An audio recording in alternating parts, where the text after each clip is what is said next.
Manny Pope Osborne Magic Treehouse. Pilots past noon. Too late. Jack stared out his bedroom window. The rain kept falling and falling. The TV said it was stop by noon, said Annie, his 7-year-old sister.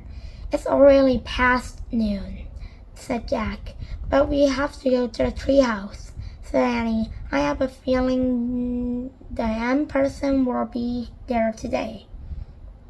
Jack pushed his glasses into place and took a deep breath. He wasn't sure he was ready to meet the M person yet. The mysterious person who had put all the books in the magic treehouse. Come on, said Annie. Jack sighed. Okay, he said. You get our raincoats and boots.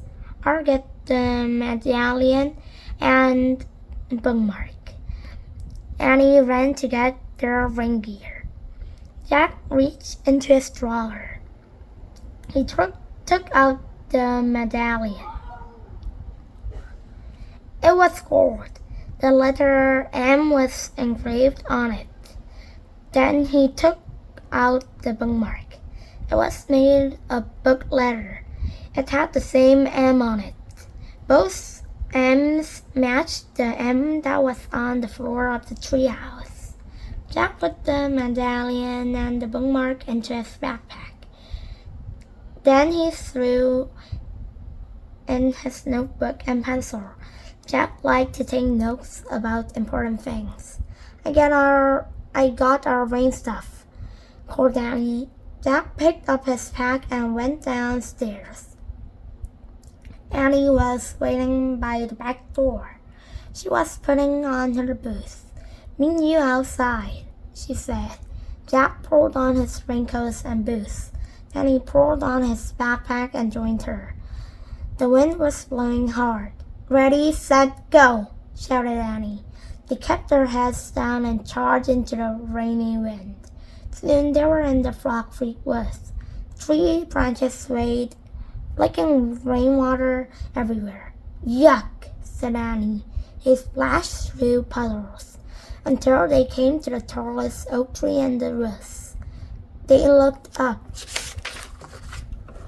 Tucked between two branches was the treehouse. It looked dark and lonely against the stormy sky. Hanging from the treehouse was a rope ladder. It was blowing in the wind. Jack thought of all the books up there. He hoped they weren't getting wet. The M person's been there, said Annie. Jack caught his breath. How can you tell? He said. I can feel it, she whispered. She grabbed the rope ladder and started up. Jack followed. Inside the treehouse, it was chilly and damp, but the books were dry. They were all neatly stacked along the wall, just the way that they had been the day before. Annie picked up a castle book on top of one stack. It had taken them to the time of castles. Remember the night? She said. Jack nodded. He would never forget the night you had helped them. Annie put down the castle book. She picked up the next book on the stack. It was the dinosaur book that had taken them to the time of dinosaurs. Remember? She said. Jack nodded. He'd never forget the pterodon who saved him from the Tyrannosaurus Rex. Then Annie held up a book about ancient Egypt. Meow, she said. Jack smiled. The Egypt book had taken them to the time of pyramids. A black cat had come to the rescue there. And here's the book about home, Annie said. She held up the book with the picture of their hometown in it. Frog Creek, Pennsylvania. Jack smiled again. The Pennsylvania book had brought them back home at the end of each of their adventures. Jack sighed. Okay, he still had two main questions. Who was the the person who had put all the books here. And the night the Pedradon and the cat all know the person. Finally, Jack reached into his backpack.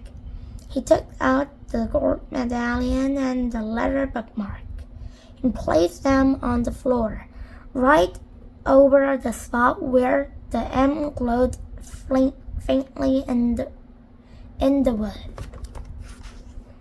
Rain blew into the treehouse. "Brr," said Annie. "It's not very cozy today." Jack agreed with her. It was too wet and cold. "Look," Annie pointed to an open book lying in the corner. "I don't remember a book being open." "Me neither," said Jack. Annie picked up the book. She stared at the picture on the page. "Wow, this place looks great." She showed the picture to Jack. He saw a sunny beach, a big green parrot sitting in a palm tree, and a ship sailing on the blue sea. Another gust of rainy wind blew into the treehouse. Annie pointed to the picture. "I wish we were there instead of here," she said. "Yeah," said Jack, "but we're there." "Too late," came a squawk. Jack and Annie turned quickly. Sitting on a branch outside the window ledge of the treehouse was a green parrot, exactly like the parrot in the picture. "Too late," the parrot squawked again. "A talking parrot," said Annie. "Is your name Polly? Can I call you Polly?" Suddenly the wind started to whistle. "Oh no, now we're in big trouble," said Jack. The wind blew harder. The leaves shook. The treehouse started to spin, faster and faster. Jack squeezed his eyes shut. Then everything was still. Absolutely still. Jack opened his eyes. "Too late," squawked Polly. The bright blue sea. Jack felt hot sunlight streaming into the treehouse. He smelled salt water. He heard the sound of waves. He and Annie looked out the window. The treehouse was in a palm tree. Beyond was the bright blue sea. A tall sailing ship was on the horizon. It was just like the picture in the book. "Too late," squawked Polly. "Look," said Annie. Polly was flying in circles above the tree house. Then she swooped down to the ocean. "Come on, let's follow her." "Let's go in the water," said Annie. She took off her raincoat and dropped it on the floor. "Wait, we have to study the book first," said Jack. He started to reach for the book, and Annie grabbed it.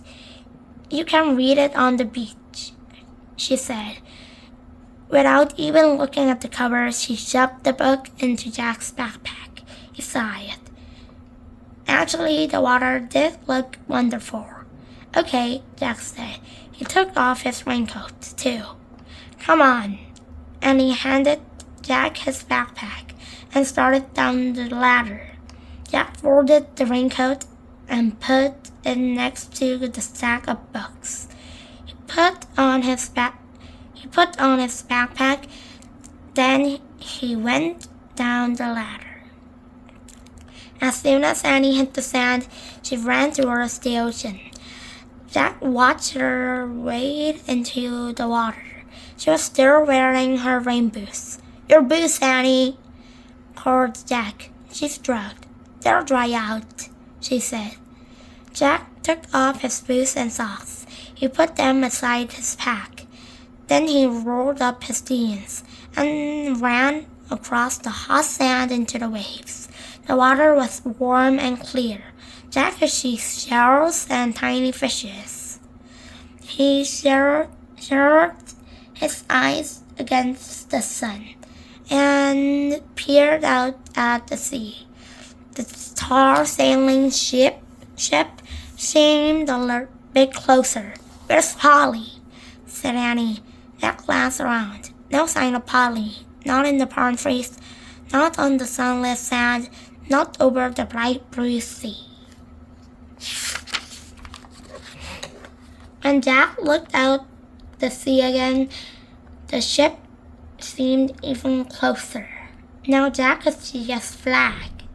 As she started at the ship's flag, a chill went through him.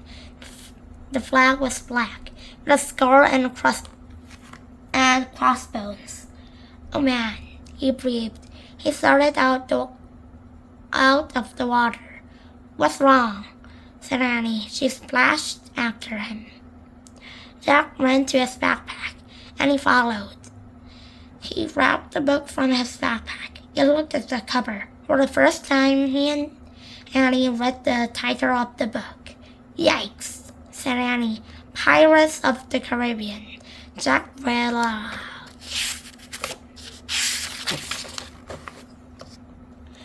Three men in a boat. We come to the time of pirates, Jack said. Pirates? Squeaked Annie, like in Peter Pan. Jack flipped to the picture that showed the parrot, the sea, and the ship. He read the caption under the picture. 300 years ago, pilots raided Spanish treasure ships in the Caribbean Sea. He grabbed his notebook and pencil from his pack. He wrote, Pirates in the Caribbean. He turned to the next page. There was a picture of a pilot flag. He read, the skull and crossbones flag was called the Jolly Roger. Let's go, said Annie. Wait, said Jack. I want to make a drawing of the flag. He propped the pilot book in the sand. He started drawing the Jolly Roger flag. Don't copy the picture in the book, said Annie. Look at the real thing. But Jack pushed his glasses into place and kept drawing.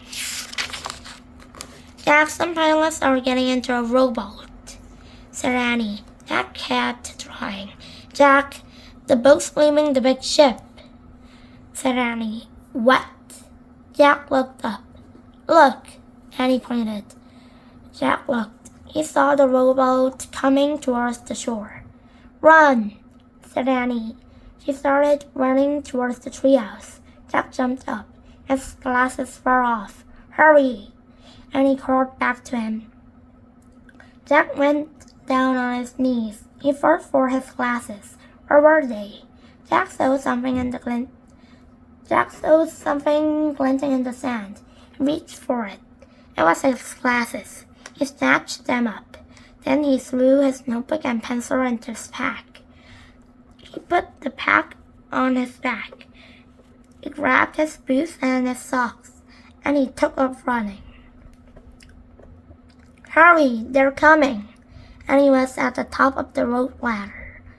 Jack looked back at the sea. The pilots were closer to the shore. Suddenly, Jack saw the pilot book. In all the confusion, he had forgotten it. It was still propped in the sand. Oh man, I forgot the book, he said.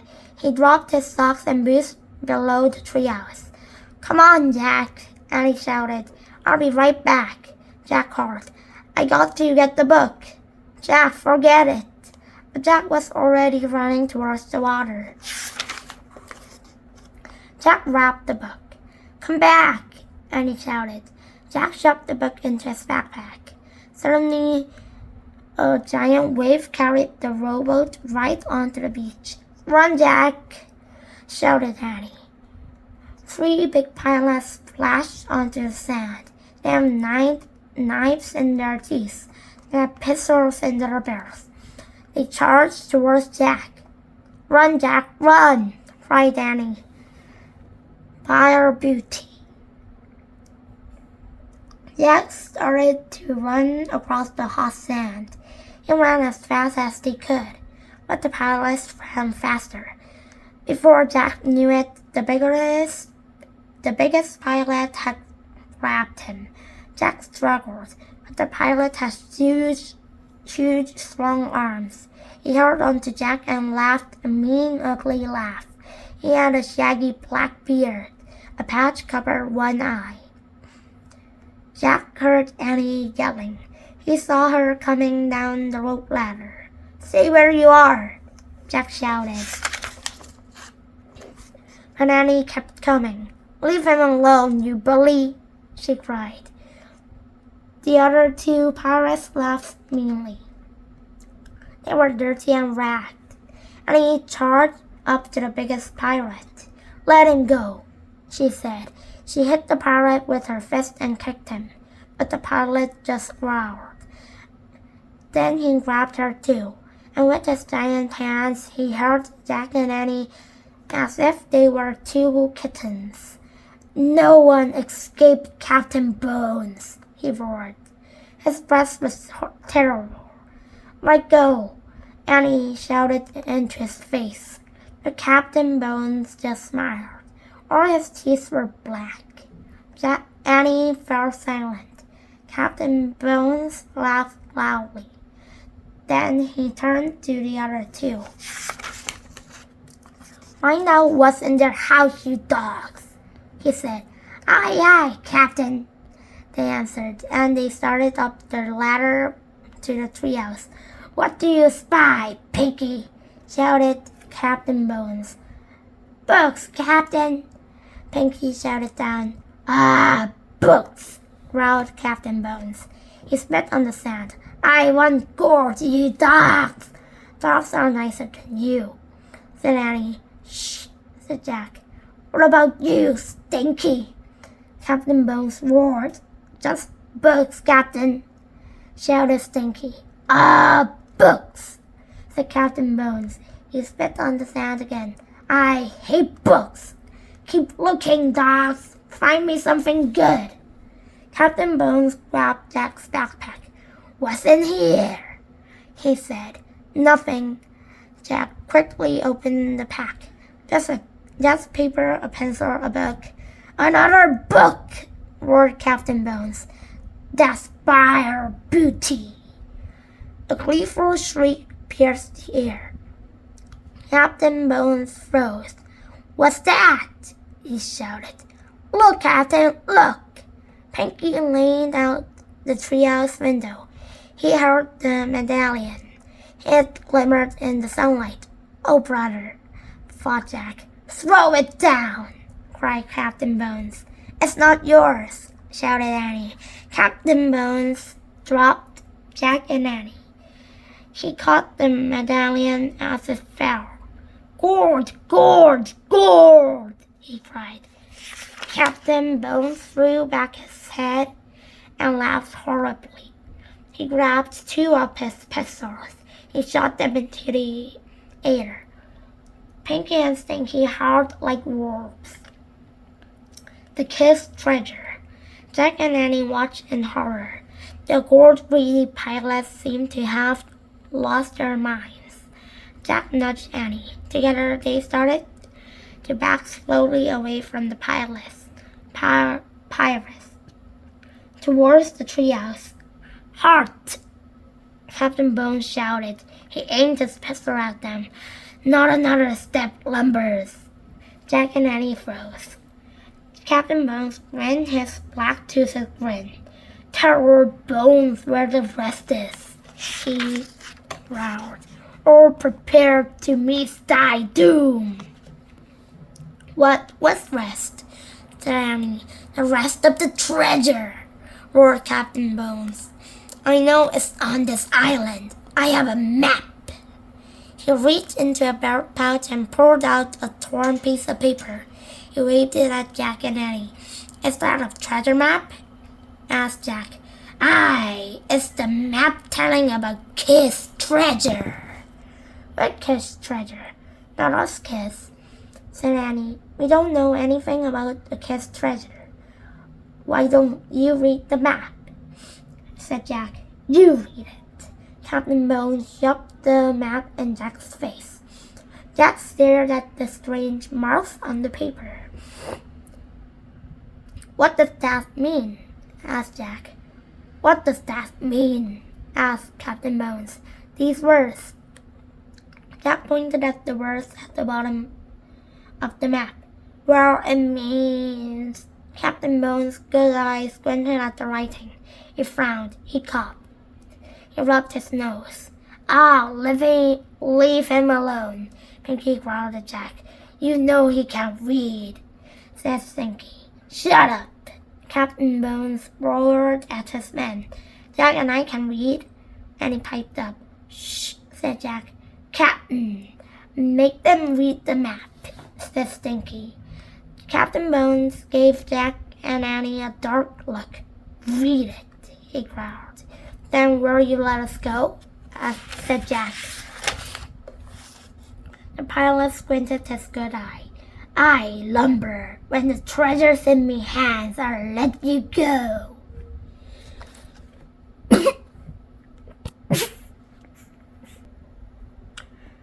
"Okay," said Jack. "I'll read it to you." He looked at the map. It says, "The gold doth lie beneath the bear's eye." "Huh?" Captain Bones scolded. "What's that supposed to mean, lumber?" Jack shrugged. "Hang it! Take them back to the ship," shouted Captain Bones. "They can rot there till they're ready to tell us how to find Kid's treasure." Jack and Annie was tossed into the rowboat. Waves lashed the sides. The sky ahead was dark with thunderclouds. A strong wind had started to blow. "Row, dogs, row!" said Captain Bones. Pinky and Stinky began rowing towards the big ship. "Look," Annie said to Jack. She pointed to the shore. Polly the parrot was flying over the sand. "She wants to help us," whispered Annie. Polly started to fly out over the waves, but the winds were too strong. She turned around and flew back to the island.